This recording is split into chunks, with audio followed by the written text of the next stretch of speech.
the God who really sees, and by your might you set your children free. El Shaddai, El Shaddai, El Elyon Adonai, age to age you're still the same, by the power of your name. El Shaddai, El Shaddai, Ekamkana tonight. We will praise and lift you high, El Shaddai. Hallelujah. Blessed be the name of the Lord, and blessed be the name of Jesus Christ of Nazareth. We praise you and we worship you. We acknowledge you, Lord. You made it clear that the time of Christ was near, though the people could not see what Messiah would be. Though your words contain the plan. Hallelujah. We praise you, Father in heaven. We glorify your holy name, Jesus Christ of Nazareth. And we welcome you, Holy Spirit. Take over in this place and in our hearts, O Lord. We pray. Amen. Sa ngalan ng Ama, ng Anak, at ng Espiritu Santo. Amen. Diyos na makapangyarihan, wala kang katulad. Hindi ka nagbabago. Ikaw ang Diyos noon, ikaw ang Diyos ngayon, at ikaw ang Diyos magpakailanman. Dalangin po namin, Ama, na sa gabi ito'y kumilos ka po ng may kalakasan. Lahat po ng nadirimlan ay liwanagan mo, at lahat ng may sakit karamdaman ay pagalingin sa pangalan mo, Jesus. At umaasa kami sa aming kalagitnaan, ina-acknowledge namin ang iyong presence, Lord, the Holy Spirit. And we pray, Lord God, na ang mensahe mo sa gabi ito naway tumimo sa aming puso, maghatid ng katagumpayan sa aming buhay. At gamitin ang lingkod mo mightily, boldly, and powerfully, kasama ang iyong mga awit. Ama, ito ang aming samot dalangin sa pangalan ni Jesus, sa ngalan ng Ama, ng Anak, at ng Espiritu Santo, sapagat ang Diyos ay pag-ibig.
Diyos ng pag-ibig, magmahalan tayo't magtulungan, at kung tayo'y bigo ay huwag limutin na may Diyos tayo nagmamahal.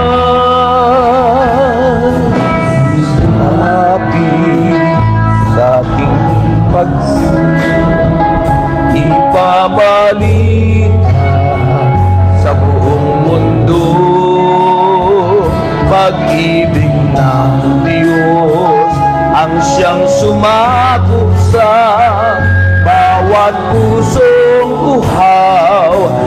magsuyo. Agad ang Diyos natin, Diyos ng pag-ibig. Magmahalan tayo't magtulungan. At kung tayo'y bigo, ay huwag limutin na may Diyos tayo nagmamahal. Pagkat ang Diyos natin, Diyos ng pag-ibig. Magmahalan tayo't magtulungan. At kung tayo'y bigo, ay huwag limutin na may Diyos tayo nagmamahal. Diyos ay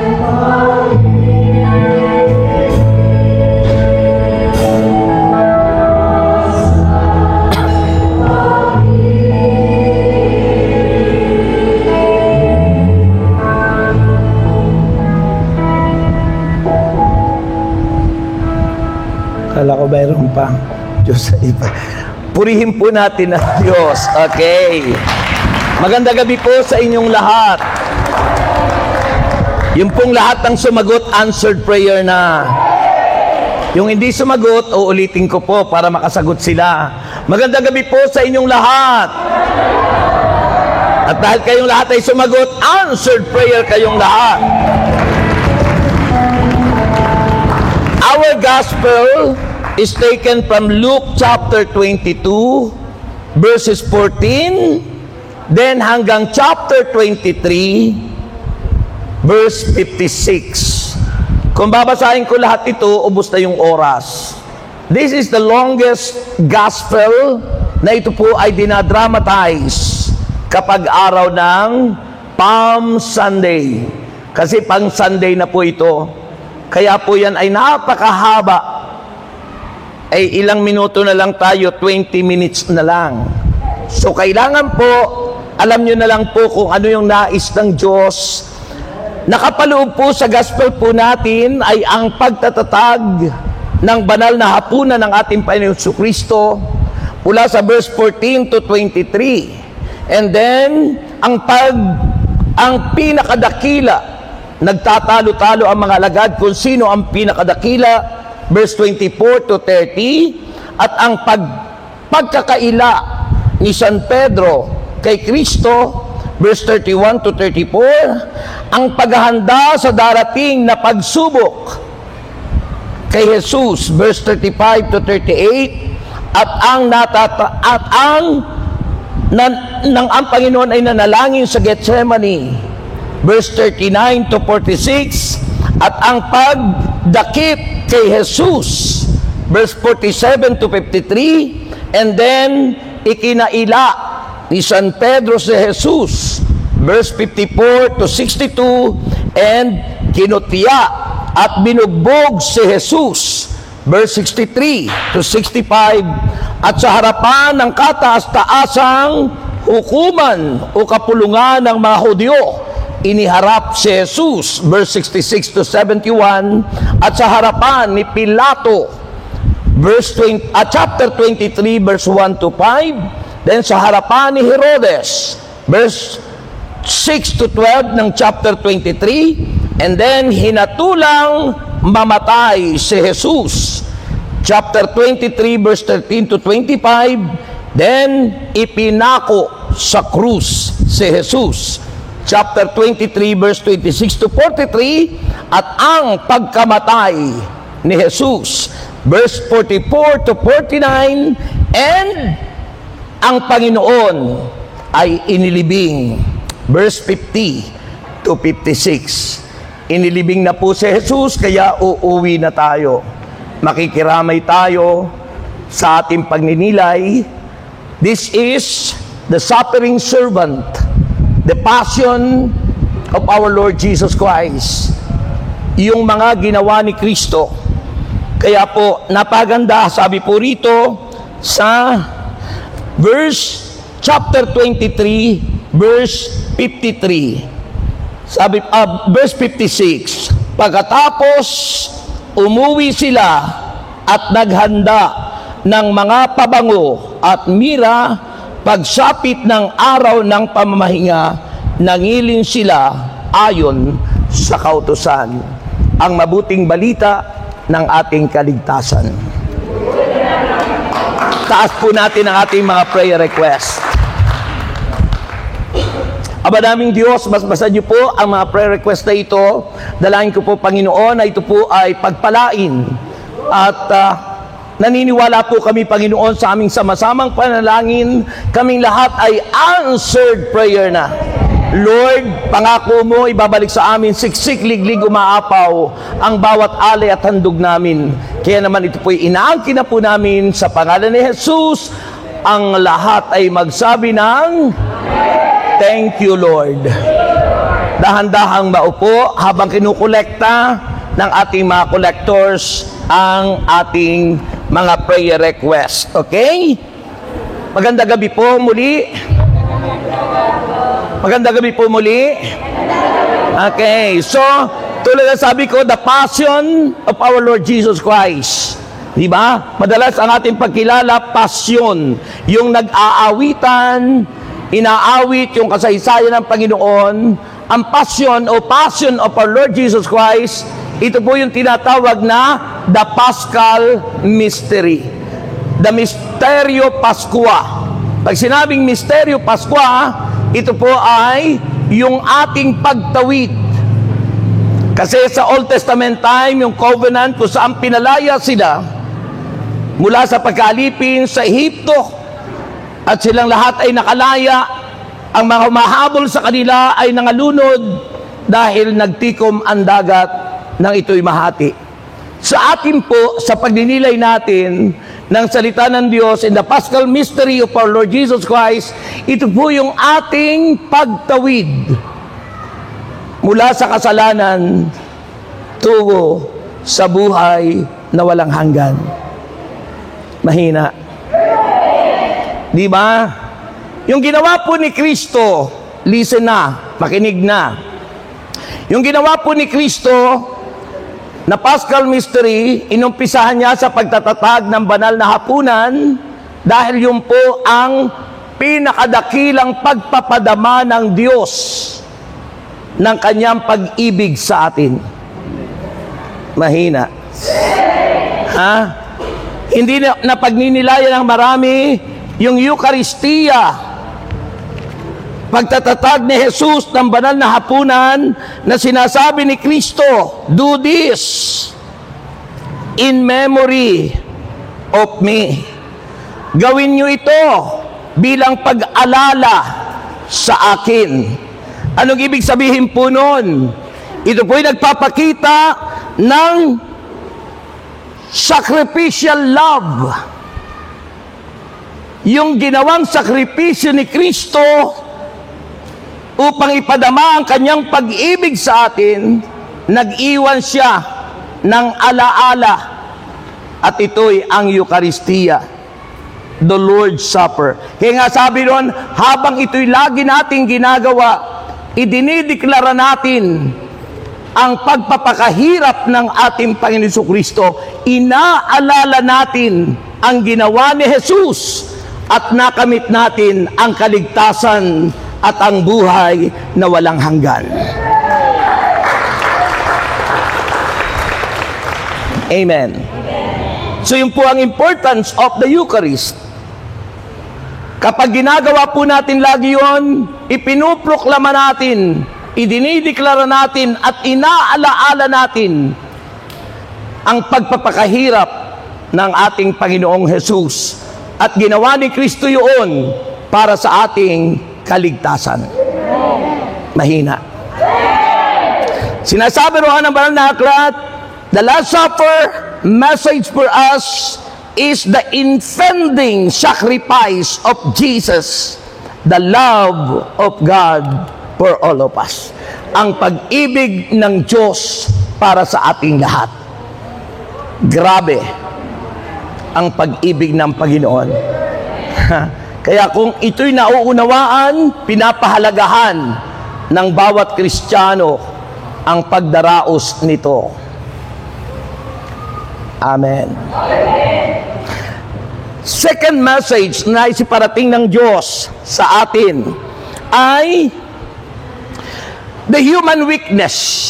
Tayong mga tao, hindi tayo tulad ng Diyos. God is so powerful, makapangyarihan ang Diyos. Pero tayong mga tao, we are weak. We are limited.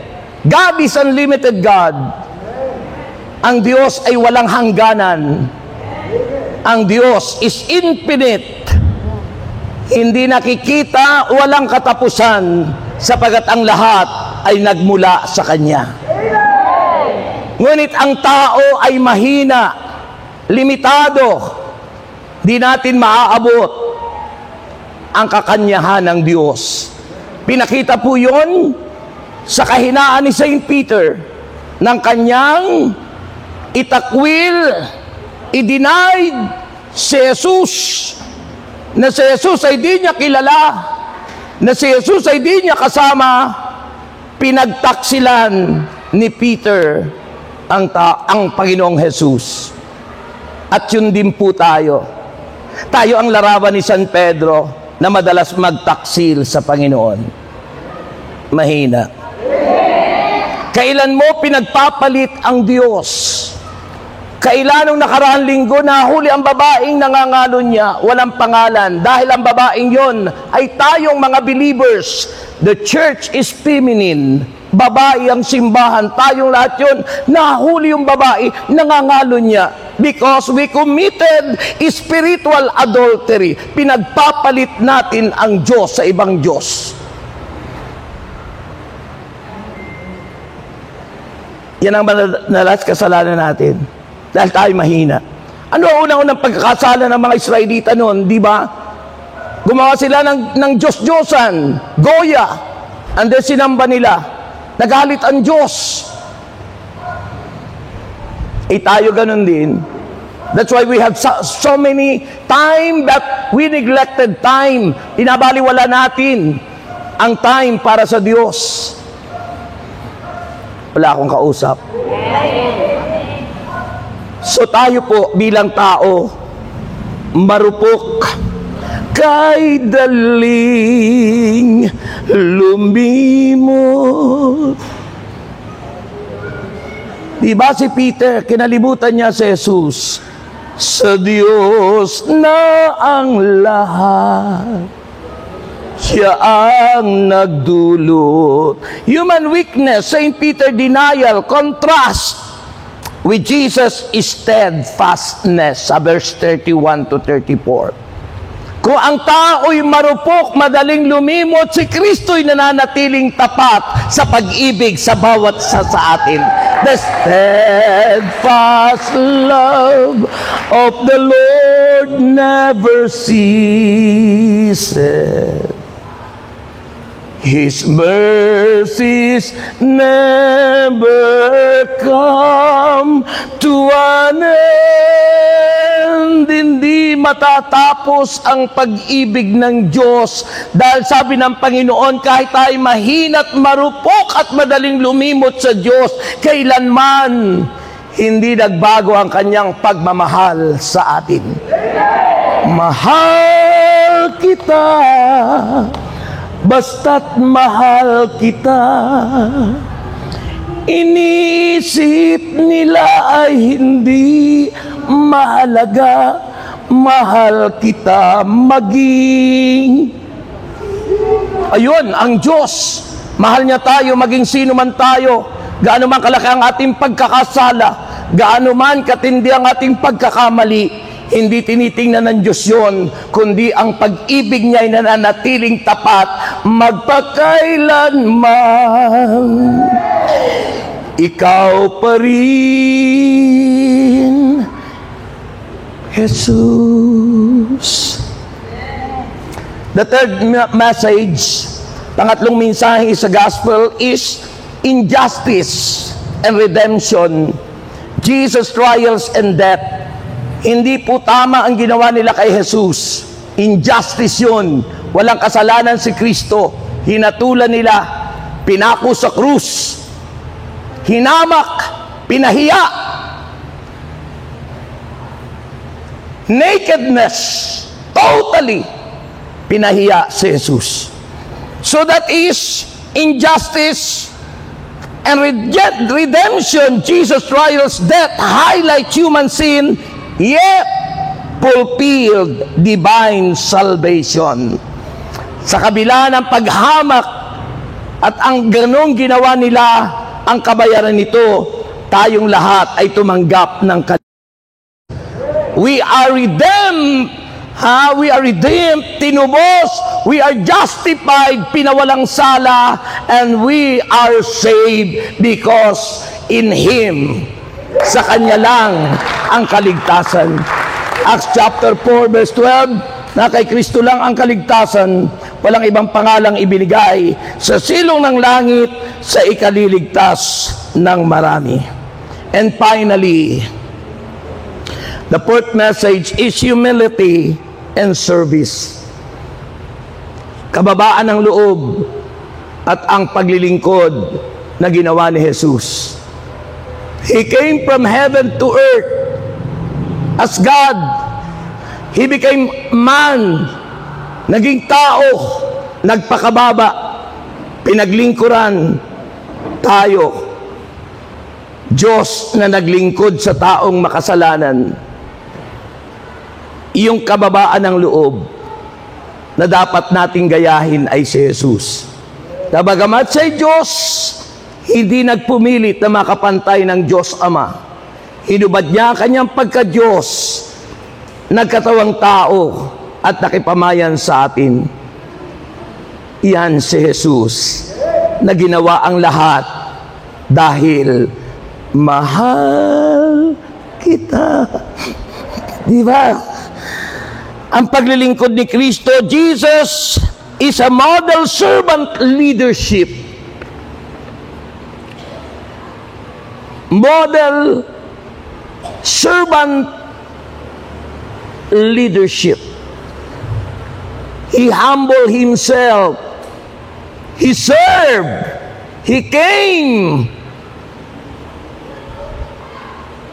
from heaven to earth to serve and not to be served. Maglingkod, hindi para paglingkuran.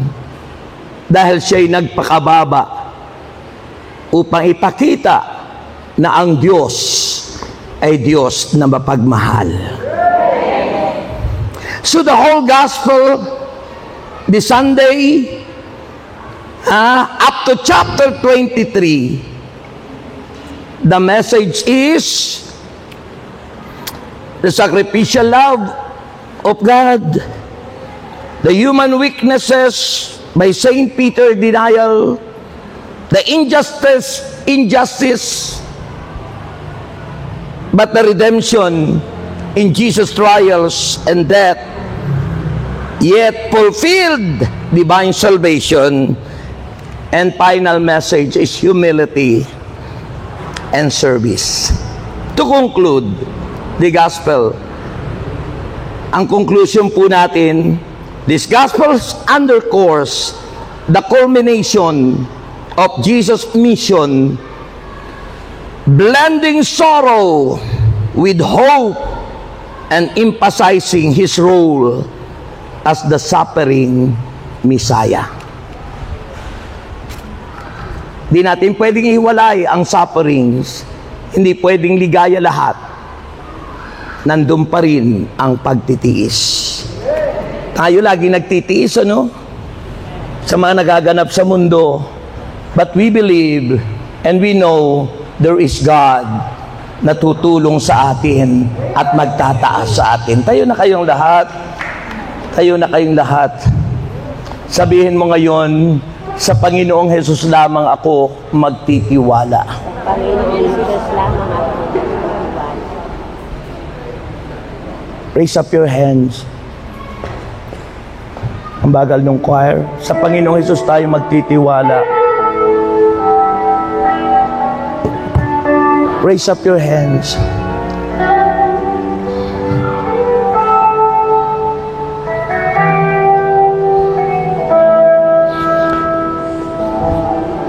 Sa Panginoong Hesus ako magtitiwala, sa biyaya niya't habang buhay ko ay may kalinga.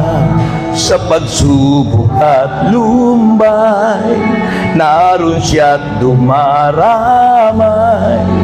Ang Panginoo'y tapat kailan pa man. Kung ika'y nanlalamig,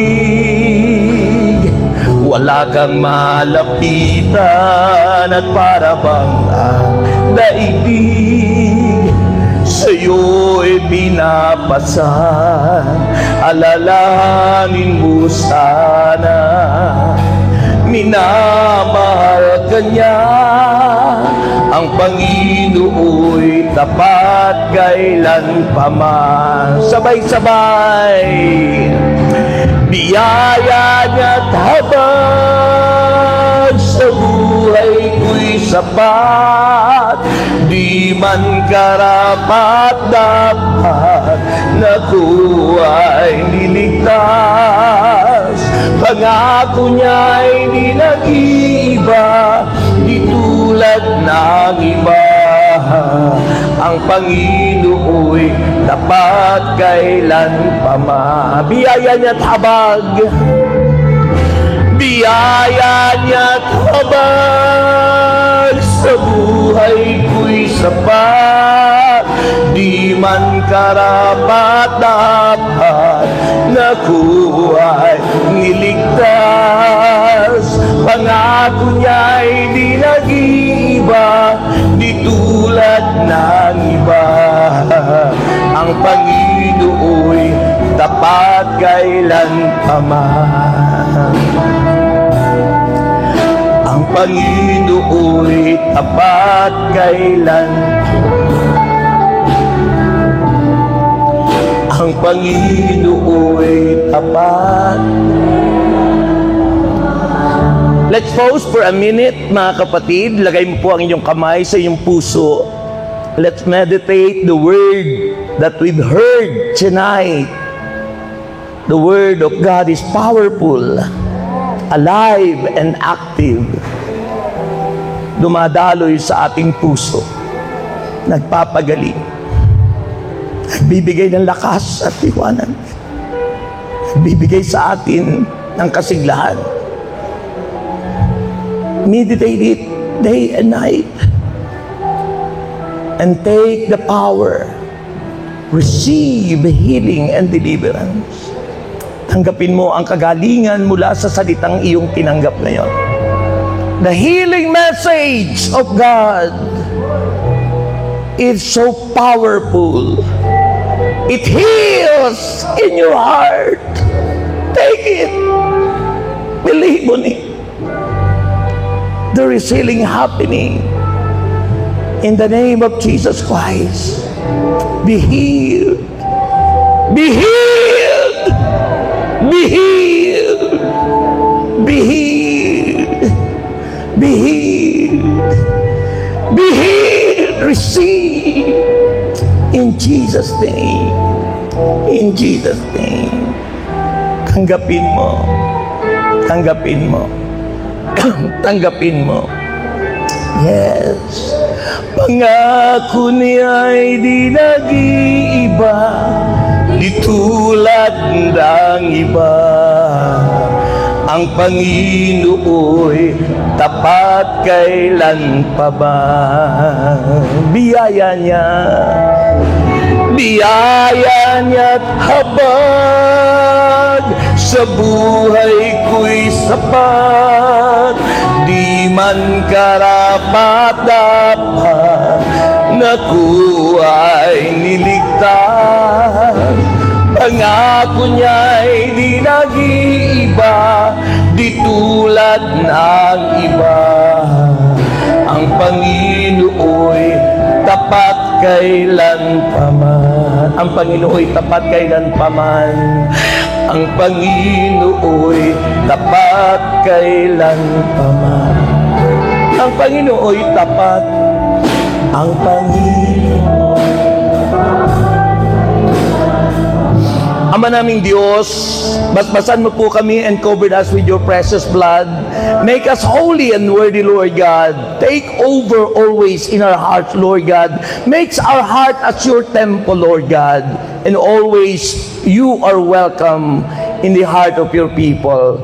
We pray, Lord God, in Jesus' name. And everybody say, Amen. Palakpakan po natin si Lord. Always don't forget, 145, pamilya muna. If you are one with this ministry, isang espiritu, yan ang inyong tatandaan. This coming May 12, yan po, pamilya muna. Wala nang iba. Okay, unahin niyo po yun. Huwag magduduble, isa lamang kasi sa batas, in void. Kapag po hindi makikerried po yun. Okay, isa lang. Kung kaisa ka ng ministeryong ito, kung hindi ka naman kaisa, it's up to you. Okay? May the Lord God bless us all now and forever in the name of the Father and of the Son of the Holy Spirit. Amen. Ito ang bonus nyo, 3. Sabihin nyo, thank you Lord, I love you. Okay. Unang bonus, ito na. Pangalawang bonus, ito na. And finally, ito na. God bless everyone.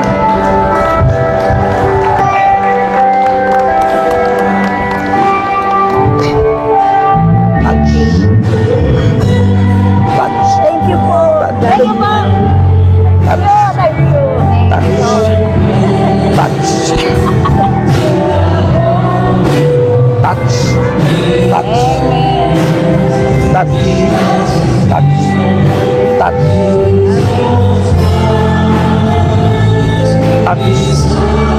Touch. Touch. Touch. Touch is there. Touch. Akala ko nasa abroad dito. Pabalik na po.